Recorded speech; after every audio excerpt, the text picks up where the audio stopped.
Kabul, Afghanistan. He raised his hand, ready to assert what he considered his right in a male-dominated society where the husband's word is final. She was an accomplished police detective feared by the city's criminals, and also a wife and mother of two.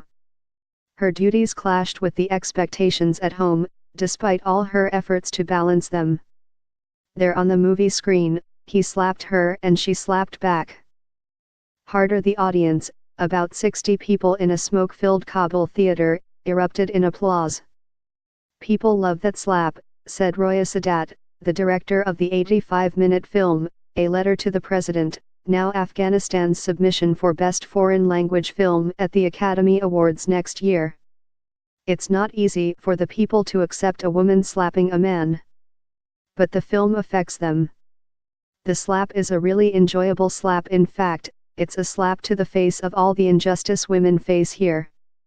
Ms. Sadat and her crew say that just the fact of having made A Letter to the President, a feature film made to high standards under difficult circumstances, feels like a victory. But the real payoff is the reaction to the slap, and the idea that they are succeeding in getting a male-dominated society to empathize with a working woman. "We have always had an oppressor, and an oppressed, but we have had little discussion of the environment in which the accused lives in," Ms. Sadat said. By the accused, she means her protagonist Soraya, the senior police detective, who ends up accidentally killing her husband while defending herself from another violent outburst. The letter to the president of the movie's title is hers. She is writing from prison, where she has landed on death row. Soraya's once happy marriage grew sour when the demands of her work in a conservative society started raising her husband's suspicions at home. Her father-in-law, whose shady business partners feel the pressure of Soraya's investigations, kept appealing to his son's honor to restrict her movements and keep her at home.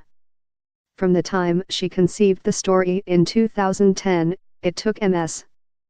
Sadat about 7 hard years to complete the film.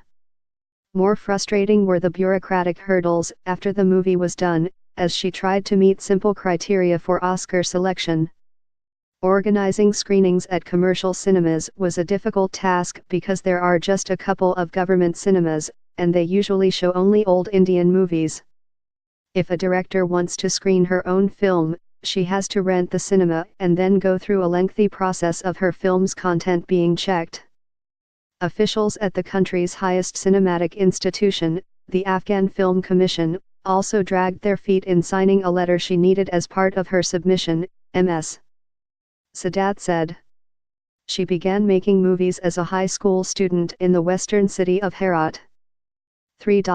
Her first film, about a young woman forced to smuggle drugs, was made more than a decade ago with simple gear in a secluded village that now is under Taliban control. But even back in the early 2000s it felt like the Wild West, she said. One night during the week-long shoot, Ms.